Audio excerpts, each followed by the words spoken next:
Have you ever felt as though your mind has become a cage and you are the bird trapped inside, endlessly flapping your wings against invisible bars? Overthinking is one of the quietest forms of suffering.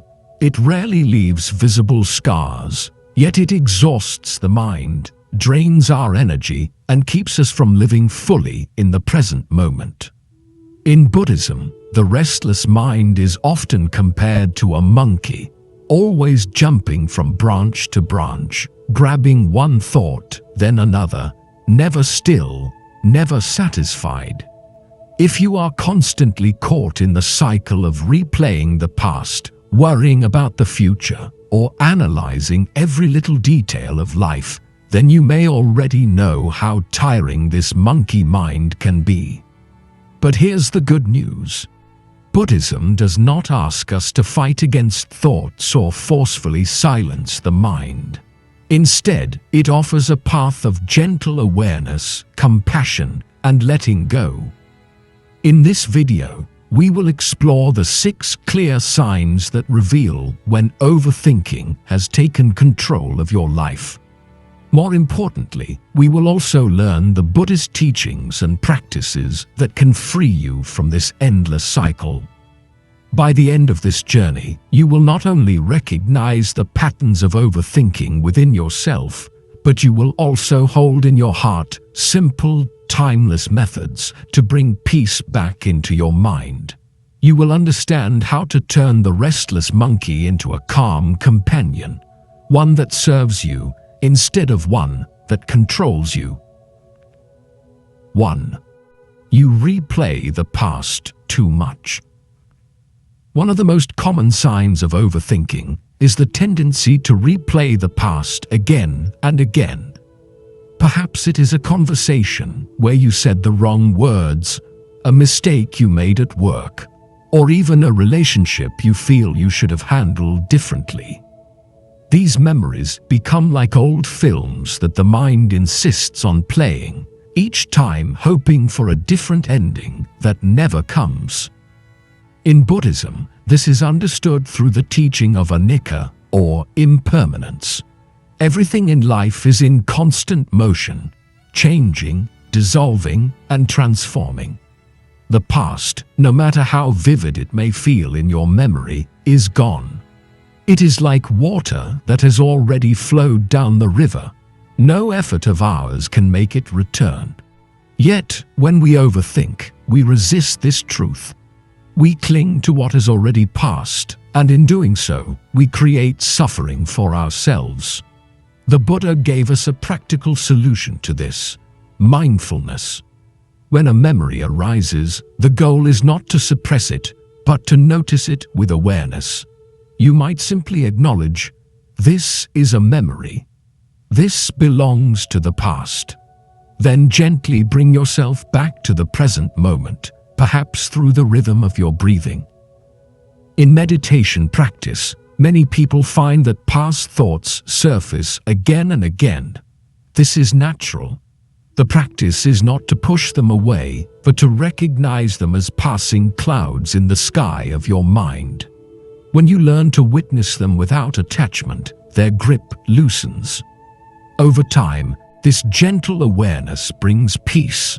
You begin to realize that the past does not define you. What matters is how you choose to live right now, in this breath, in this moment. 2. You fear the future excessively. The second sign of overthinking is living in fear of the future. This is the mind that constantly asks, what if? What if I fail? What if they don't like me? What if things go wrong? These questions spiral endlessly, filling us with anxiety about events that have not even occurred. The Buddha taught that the future is unborn. It does not exist yet, and it may never unfold in the way we imagine. Worrying about it is like carrying an extra burden that is not even real. It is as though we walk through life not only carrying the weight of the present moment, but also the weight of 100 possible futures. No wonder we feel so exhausted. The path out of this cycle is once again found in mindfulness, but also in trust. Trust in the Dharma, the natural flow of life. When we cling to control and demand certainty, our minds become restless. But when we allow things to unfold naturally, with awareness and compassion, the future loses its power to terrify us. One practice the Buddha suggested is mindfulness of breathing. Whenever fear of the future arises, simply return to the breath. Feel the inhale, the exhale. Each breath is a reminder that life is happening here now, not in some imagined future. Another practice is cultivating gratitude. By noticing what is already present, you train the mind to rest in contentment rather than chase the endless what-ifs. When you learn to live in the present moment, fear of the future fades. The mind discovers that the only place life is truly lived is here, in this unfolding moment, breath by breath. 3. You struggle to make decisions. The third sign of overthinking is the struggle to make decisions. Have you ever stood before two simple choices? Perhaps what meal to order, or whether to say yes or no to an invitation, and felt as though the weight of the entire world rested on your decision. Overthinking magnifies even the smallest choices into heavy burdens. At the root of this struggle is often fear. Fear of making the wrong choice, fear of missing out, fear of judgment. Buddhism describes this as attachment. Attachment to the idea of a perfect outcome. Attachment to the illusion that if we just think long enough, we can avoid all mistakes.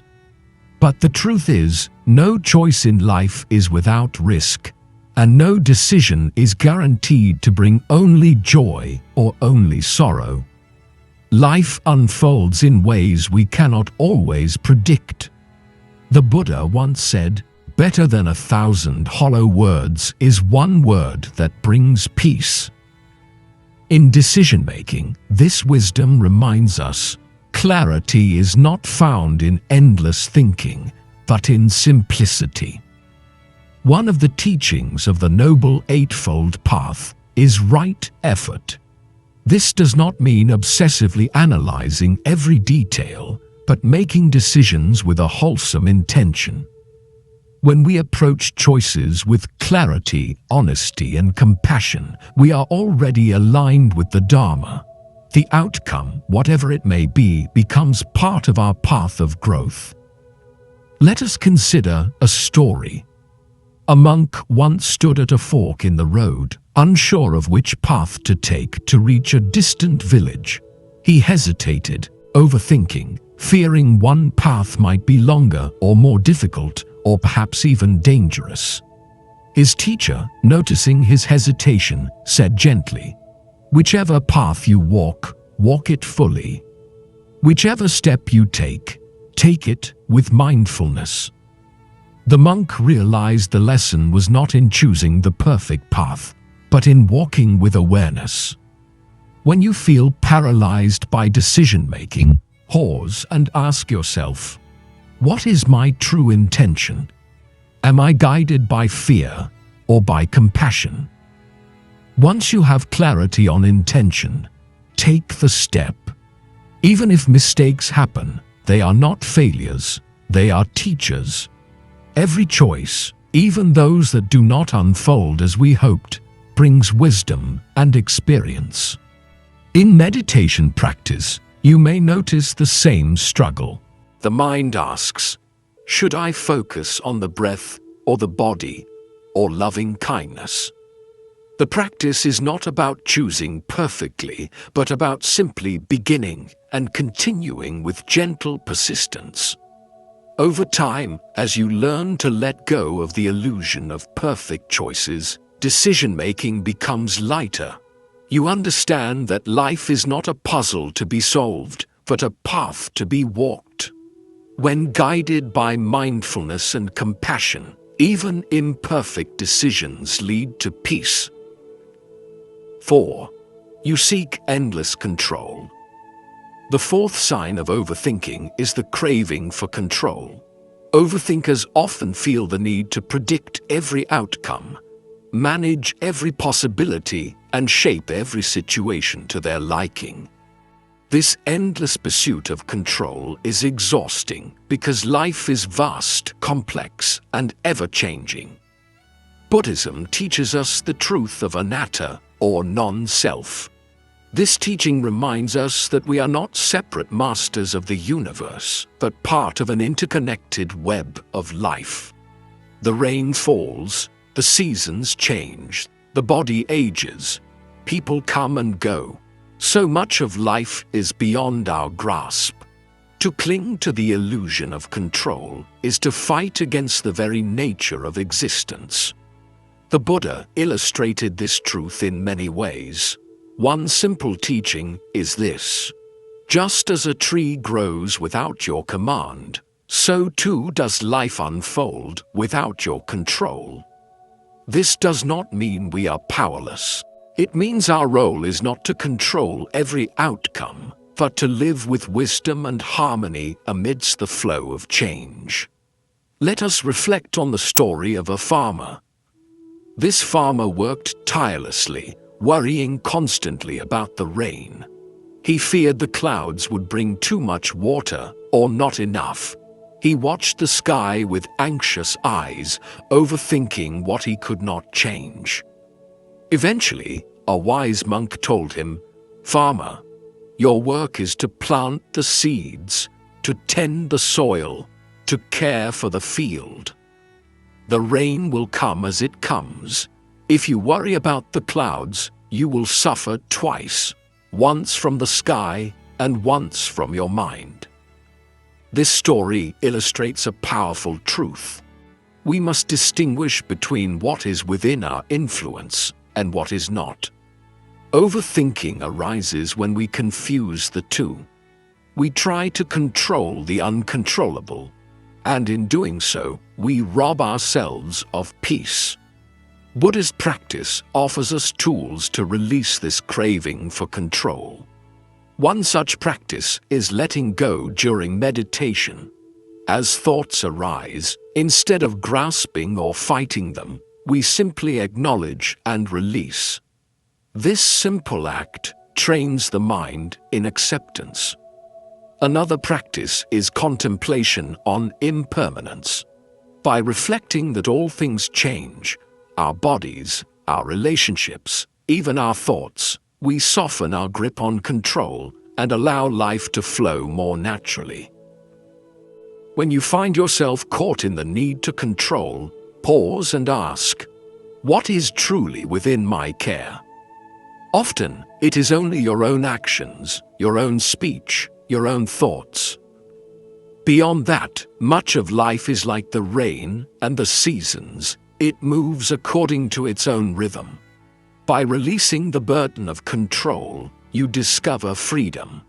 Life no longer feels like a battlefield where you must fight every outcome, but like a river where you learn to flow gracefully with the current. And in this flowing, peace arises, not because the world obeys your will, but because you have learned to live in harmony with the world as it is. 5. You feel mentally exhausted. The fifth sign of overthinking is a constant sense of mental exhaustion. Even when nothing difficult has happened in the outside world, the inside world feels heavy, like carrying an invisible burden that never leaves your shoulders. You may notice yourself lying down to rest, but even in bed, your thoughts keep racing, replaying conversations, imagining scenarios, solving problems that may not even exist. The body is still, but the mind continues to run. Buddhism describes this state as a mind on fire. In the Aditta Pariyaya Sutta, Known as the fire sermon, the Buddha spoke of the senses as burning, burning with desire, burning with aversion, burning with delusion. Overthinking is another form of this burning. It consumes the energy of the mind until we feel completely drained. The good news is that the Buddha also gave us a way to cool this fire, to bring relief to the restless mind. This path begins with meditation. In meditation, we practice returning again and again to the present moment, often using the breath as our anchor. Each time the mind wanders, we gently guide it back, not with frustration, but with patience, the way a parent guides a child by the hand. At first, meditation may seem difficult for someone who overthinks. The thoughts may come even faster, and you might feel discouraged. But the Buddha compared the mind to a jar of muddy water. If you keep shaking it, the water remains cloudy. But if you place the jar on the ground and allow it to rest, the mud gradually settles and the water becomes clear. Meditation is that resting. With time, the storm of thoughts begins to calm on its own. In daily life, mental exhaustion from overthinking can also be eased by moments of mindfulness. For example, when you eat, try to eat fully, without a phone, without rushing, simply tasting each bite. When you walk, notice the movement of your feet, the contact with the ground. These small acts of presence are like drops of cool water poured onto the fire of the mind. Another powerful tool is compassion. Compassion not only for others, but for yourself. Overthinkers often judge themselves harshly for being tired, telling themselves, "Why can't I focus? Why can't I be stronger?" But the Buddhist path is not about punishment. It is about kindness. If you are tired, let yourself rest. If your mind is busy, treat it with gentleness, not anger.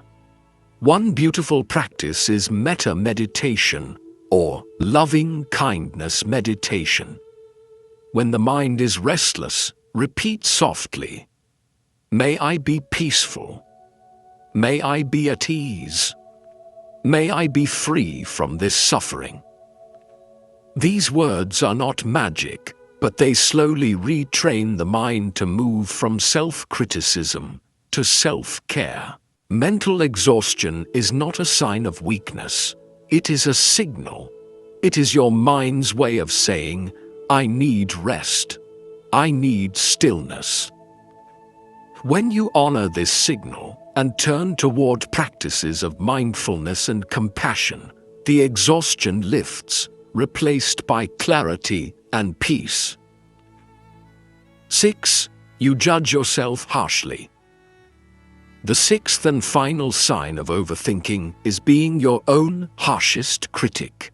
For many people, the loudest voice of judgment does not come from others, but from within. It is the inner voice that says, "You're not good enough. You always make mistakes. You should have done better."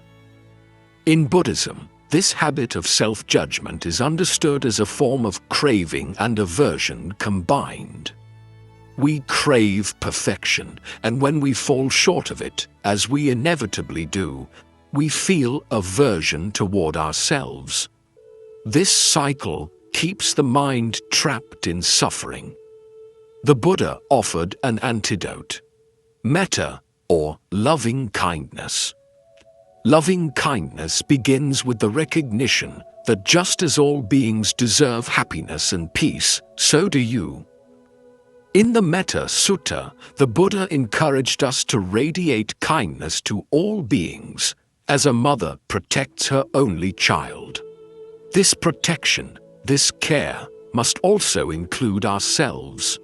Consider this: when a close friend makes a mistake, you may comfort them, remind them that everyone errs, and encourage them gently.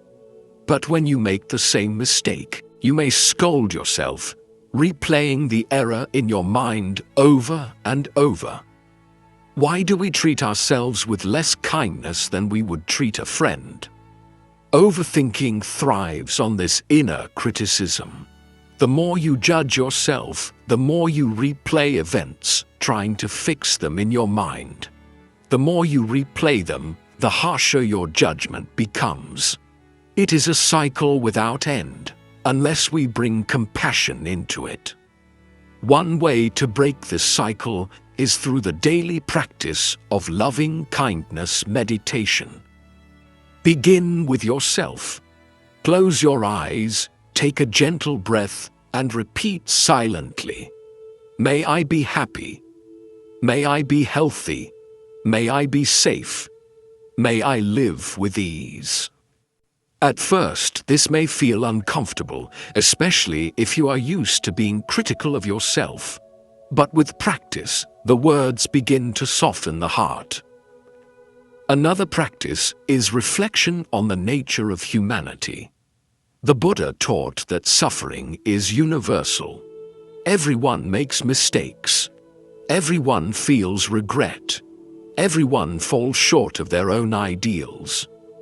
When you realize you are not alone in this, the sharpness of self-judgment softens.